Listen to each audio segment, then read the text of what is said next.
It's funny. Usually when we acquire some like highly complex piece of machinery, there's this baseline expectation that you're going to get a user manual, right? Yeah, absolutely. Like you buy a car and there is a thick, annoying booklet in the glove box. Yeah.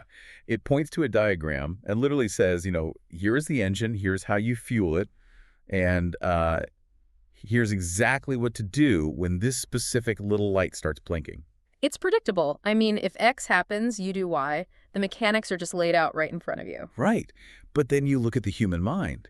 We're all walking around with this infinitely complex, constantly evolving supercomputer right behind our eyes, and the instruction manual is just conspicuously missing. Completely AWOL. We spend our entire lives, trying to figure out how to learn, how to actually stay motivated, or why we sometimes completely self-sabotage. And we do it mostly by just guessing. Yeah, we operate in this perpetual state of diagnostic muddy waters. I mean, we assume that just because we are thinking, we naturally know how to think. Which is wild when you actually say it out loud.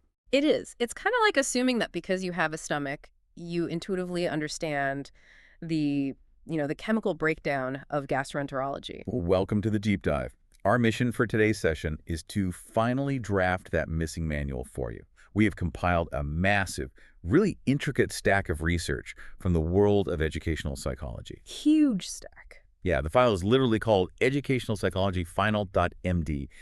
It's a compilation of 14 source files and 211 windows of data. It is dense. Super dense. It's the foundational data, the clinical theories, the behavioral studies that professional educators use to essentially map the human mind. But, we aren't here to just read a textbook or memorize academic terms. No, definitely not. We are going to extract the actual mechanics of how your brain constructs its reality, how it gets programmed by the world, and most importantly, how you can hijack those systems to unlock your own potential. And to do that, we really have to start at the absolute foundation, right? How a human being actually organizes the total chaos of the world into something they can understand. So where do we begin? Well, if you picture your brain as this incredibly vast, intricate, but completely empty room when you're born, you basically have to start building furniture to hold information. Okay, let's unpack this using Jean Piaget's concept of schemas, because I got to tell you, this completely changed how I view learning. It's a game changer. So a schema is basically an organized unit of knowledge. Yeah. So imagine we are building mental filing cabinets, right? If I am a toddler and I see a new animal, and I already have a dog folder in my mental filing cabinet, Piaget says assimilation is just shoving this new experience into that existing folder. Exactly. Like I see a fluffy thing with 4 legs, I point at it, and my brain just says, ah, yes, another dog. And that feels really good. Assimilation is cognitively easy. Because the folder is already there. Right. Your brain loves efficiency. So sorting new data into pre-existing categories, it requires very little energy. But then, the fluffy thing meows. And the system breaks. Suddenly, the dog folder is completely rejecting the data. And this brings in Piaget's second concept, which is accommodation. I literally have to realize the old folder is inadequate, go to the store, buy a brand new folder, label it cat, and completely reorganize my filing cabinet. Which is exhausting. And the crucial takeaway here is the discomfort involved in that process. The discomfort? Yeah, accommodation is inherently destabilizing. I mean, when your current mental model of the world fails to explain what is happening right in front of you, it creates cognitive dissonance. Oh, wow. True learning, like actual cognitive growth, requires passing through that friction. You cannot expand your understanding of the world without repeatedly tearing down and rebuilding your mental architecture. Wait, is this why adults get so utterly stuck in their ways? Because at a certain point, we just, refuse to buy new folders. That is exactly it. I mean, we spent decades building this massive filing cabinet, and when a new societal norm or a new technology comes along, the mental labor of accommodating it is just too exhausting. So you just try to jam it into a schema from 20 years ago. Yes. And that refusal to update our schemas is exactly what triggers the developmental crises outlined by Erikson. Right, Erikson. His psychosocial theory extends this whole blueprinting process across the entire lifespan. He argued that we don't just stop developing at age 18. You don't just graduate high school and our brain is like, cool, we're done. No, not at all. We face new psychological demands at every stage of life, and failing to accommodate those demands leads to systemic failure. Let's look at those adult stages, because this hits hard. From roughly ages 18 to 40, The crisis is intimacy versus isolation. Right. Building deep connections. Then, middle adulthood, ages 40 to 65, brings the crisis of generativity versus stagnation. Which is that pressure to give back, to build a career, to raise the next generation. And if you fail to build schemas for those new responsibilities, you stagnate. Like you hit a midlife crisis because your internal reality no longer matches your external age. Exactly. And then it culminates in old age, 65 and up, with ego integrity versus despair. Integrity versus despair, that is a heavy choice. It really is. You either look back with a sense of closure because you adapted successfully, or you look back with hopelessness. But the brilliant heart of Erikson's framework is that successful accommodation at each stage produces a very specific virtue. Right, the rewards for buying the new folders. Yes. Overcoming the young adult crisis grants you the capacity for love. Navigating middle age grants you care. And reaching integrity in old age is the only way to achieve wisdom. So you literally cannot become wise without the continuous, painful remodeling of your mind. You really can't. But, we aren't remodeling these mental filing cabinets in isolation. Like, we are building them in the middle of a crowded, chaotic room filled with other people basically shouting instructions at us. Oh, absolutely. The mind doesn't grow in a vacuum. It is entirely inseparable from its environment. Uri Bronfenbrenner's ecological theory maps this out brilliantly by demonstrating that our potential is dictated by these concentric circles of influence. Circles within circles. Right. Think of a massive target with the individual sitting right at the bullseye. That innermost circle is the microsystem, right? Your immediate family, your classrooms, Yeah. the people you interact with daily. Exactly. The next ring out is the mesosystem, which is really just the interaction between your microsystems, like your parents having a meeting with your teacher. But the real revelation for me in the sources is the exosystem, that third ring out. Oh, the exosystem is fascinating. These are environments the individual never even sets foot in, yet they wield massive influence over them. Give an example. Like a parent's workplace. Let's say a parent has this terrifying, hyper-demanding boss. The parent absorbs all that stress at the office, drives home, and then snaps at their kid at the dinner table over like a spilled glass of water. Right. The kid's microsystem is suddenly flooded with anxiety. Flooded with cortisol, which directly suppresses their cognitive ability to learn or take risks that evening, all because of a boss they have literally never met. The environment ripples inward. And the outermost ring, the macrosystem, dictates the broad cultural values and laws of society, while the chronosystem adds the whole dimension of time. Right, living through an economic depression or a technological revolution alters the physics of every other circle inside it. Completely changes the game. But if we are that deeply entrenched in our ecological web, how do we actually extract skills from it? Well, Lev Vygotsky's sociocultural theory takes this environment and turns it into an engine for learning. He introduces the zone of proximal development, or ZPD. The ZPD. Yeah, it's the gap between what a learner can figure out independently and what they can achieve with guidance. And bridging that gap requires scaffolding, right? Yeah. Temporary support from a teacher, a parent, or, a more skilled peer. Exactly, like physical scaffolding. Right, here's where it gets really interesting. If we look at physical scaffolding in construction, you cannot build the third floor of a skyscraper without bolting scaffolding onto the second floor. You can't just jump to the roof. But let me challenge this reliance on the social web for a second. Does Vygotsky fundamentally reject the idea of the self-taught genius? Like, are we genuinely completely dependent on our microsystem to blend our minds? What's fascinating here is that, yes, Vygotsky would argue that the concept of the entirely self-made mind is an illusion. Really? Yeah, we are profoundly social learners.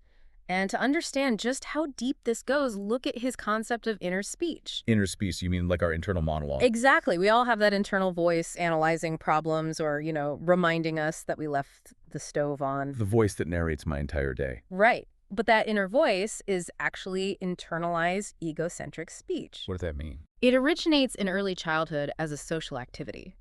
Toddlers talk out loud to describe what they are doing to the people around them. Then they start talking out loud to themselves to guide their own actions. Oh, I've seen that. They just narrate their playtime. Yes. And eventually, that out loud speech folds inward and becomes silent thought. We literally acquire the ability to think by participating in social dialogue.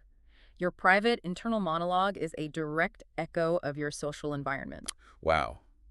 That completely flips the script. Our environment isn't just feeding us information, it is literally installing the operating system we use to process that information. It builds the machine. Which naturally leads to a slightly darker question, I think. If our environment shapes how we think, how exactly does it program our physical reactions and habits? For that, we have to shift from developmental blueprints to the raw mechanics of behaviorism. Right, the real conditioning. This is the realization that human beings can be programmed by stimuli in ways that completely bypass our conscious awareness. Let's start with what feels like a biological software glitch. Ivan Pavlov's classical conditioning. The famous dogs and bells. Exactly. It's learning by association, and it's involuntary. The research highlights this amazing example of a person who has a highly painful traumatic experience at the dentist. Later, they develop a severe physiological fear response, sweating, elevated heart rate just by looking at the dentist's office building from the street. Right, the building itself becomes a trigger. Or a child who is absolutely terrified of loose dogs but shows zero fear of a dog on a leash. They discriminate between the exact same animal based on a contextual cue.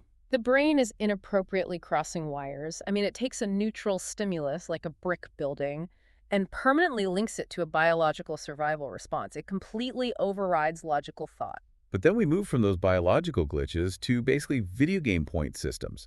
Edward Thorndike's law of effect and B.F. Skinner's operant conditioning. Right, operant conditioning. This is the idea that behavior followed by pleasant consequences is strengthened, and behavior followed by unpleasant consequences is weakened.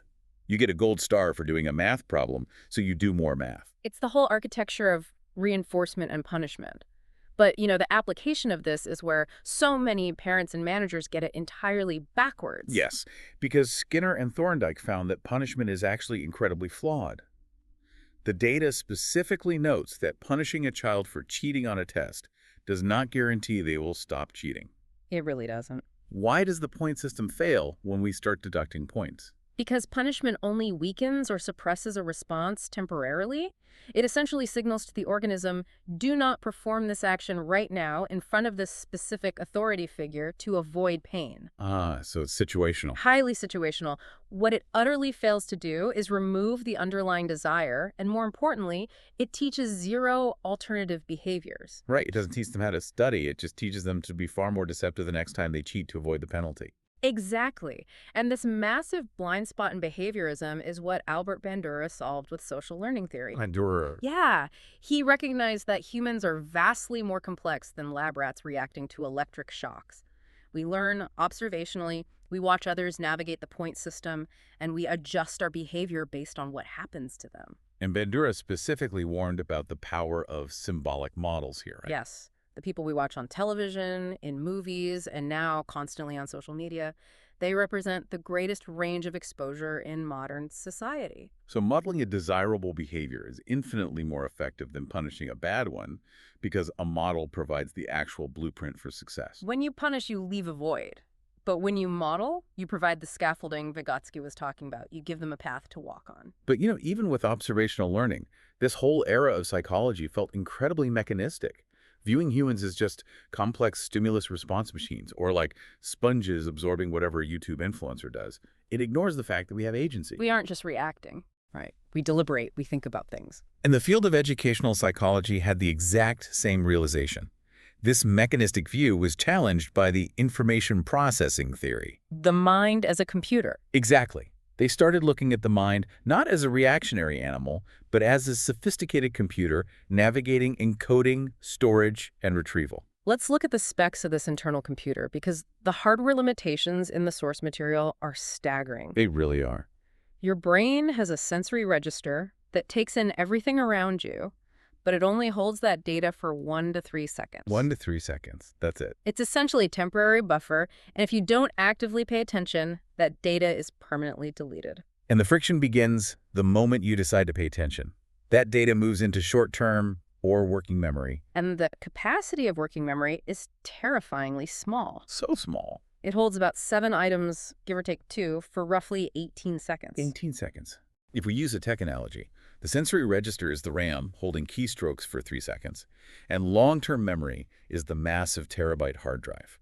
But the bridge between them is an 18-second timer. Which is wild to think about. If you're reading a complex paragraph and your phone buzzes, wiping your working memory, that data never makes it to the hard drive. It highlights the absolute chaos of the modern digital environment. I mean, we're constantly bombarding an 18-second buffer with infinite scrolling, notifications, and context switching. It's a recipe for preventing deep processing from ever occurring. Yes. So how do we beat the timer? If I only have 18 seconds to transfer complex, nuanced data into long-term storage, is the only solution rote memorization? Like just brute forcing the data by repeating it over and over until it sticks? Oh, the research vehemently rejects rote memorization. Oh, thank God. Yeah, brute force creates very fragile connections. What it demands instead is meaningful learning. Meaningful learning. This means consciously and intentionally grabbing the new incoming data and tying it securely to old schemas that are already anchored in your long-term memory. Oh, you use the old folders to catch the new paperwork. Exactly. But orchestrating that transfer requires the ultimate cognitive tool, metacognition. Coined by John Flavel. Yes. It literally translates to thinking about thinking. It is the executive control process. Metacognition isn't just knowing facts, it is having explicit knowledge of how your specific brain operates. Right. It's recognizing, I am losing focus, my working memory is full, I need to write this down right now to offload the cognitive burden.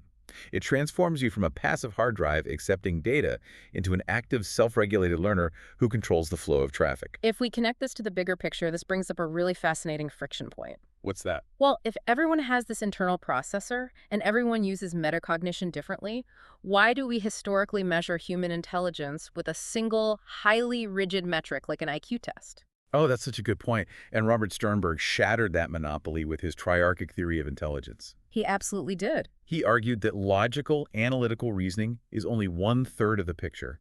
He introduces creative intelligence, the ability to imagine entirely new ways of solving problems. But the one that really shifts the paradigm is practical intelligence. The clinical definition of street smarts. Right. The research explicitly defines practical intelligence as tacit knowledge or common sense. Which is huge. The ability to read a room, navigate a complex bureaucracy, or resolve a conflict between two deeply irrational people. In the real world, practical intelligence will often vastly outperform analytical intelligence, yet traditional education completely ignores it.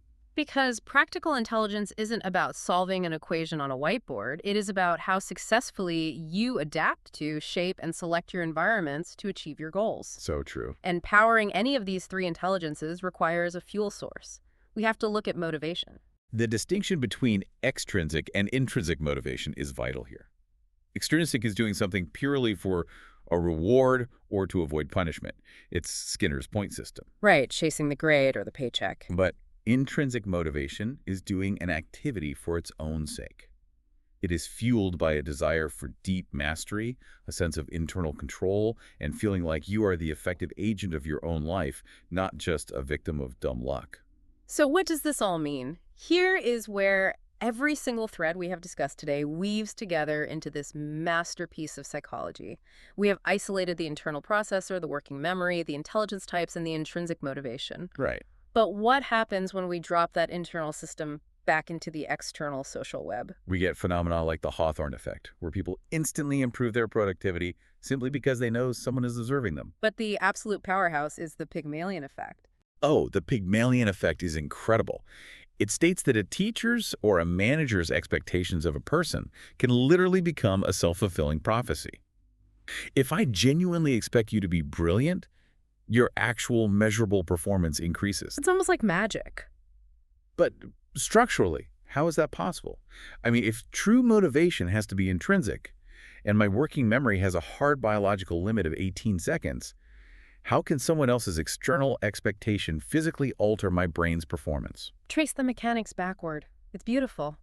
When a mentor holds a high expectation of you, the Pygmalion effect, they inherently upgrade your microsystem environment. Okay. They are warmer, they are more patient, and they provide better feedback. That is Bronfenbrenner's ecological theory in action. So the environment improves. Right. And because they believe you can succeed, they subconsciously provide superior scaffolding, allowing you to cross your zone of proximal development much faster. That is Vygotsky. They're basically building the bridge for you. Exactly. Because the environment is highly supportive, It completely removes the fear of punishment. It bypasses those biological software glitches and the anxiety of failure. That is behaviorism. The threat level drops to zero. And because you are no longer operating in a state of fear, your sense of internal control skyrockets, which pours gasoline on your intrinsic motivation. Wow. All of this culminates right in your internal processor. Without cortisol and anxiety eating up your mental bandwidth, your 18-second working memory timer is entirely freed up to focus on the task at hand. You encode data deeper and faster, and outside observers' belief in you literally optimizes your internal hardware. That is absolutely breathtaking. When you lay it out like that, it isn't magic at all. It's just a cascade of optimized systems. It's just good engineering. From Piaget's mental filing cabinets, pushing us through the discomfort of accommodation, to Vygotsky's social scaffolding, building our inner speech. We dodge Pavlov's biological glitches, bypass the relentless 18-second timer of working memory through metacognition, and ultimately supercharge the entire machine through the Pygmalion effect. This stack of research isn't just an academic requirement. It really is the user manual for the human experience. It reveals the architecture of who we are and, more importantly, how much control we actually have over the construction process. Which brings us to the end of our deep dive today. We have translated the blueprints and hopefully handed you a few new folders for your own mental filing cabinet, but we want to leave you with one final, lingering thought to apply to your own life the second this audio stops. We know that metacognition is the ability to consciously monitor and command your own thinking. You are the executive sitting at the control panel, and we just established that the Pygmalion effect proves high expectations from an outside observer result in a dramatic, measurable spike in intelligence and performance. So, what happens if we merge those two concepts? Can you weaponize the Pygmalion effect on yourself? By utilizing your metacognition to observe your own mind and intentionally demanding and expecting absolute brilliance from yourself, can you trick your own executive processor into unlocking a higher level of cognitive power? Something to dwell on the next time you face a problem that feels unsolvable. The manual isn't missing. You just have to write it yourself. Thank you for joining us on this deep dive into the human mind. Keep questioning the blueprints, keep building new schemas, and we will catch you on the next deep dive.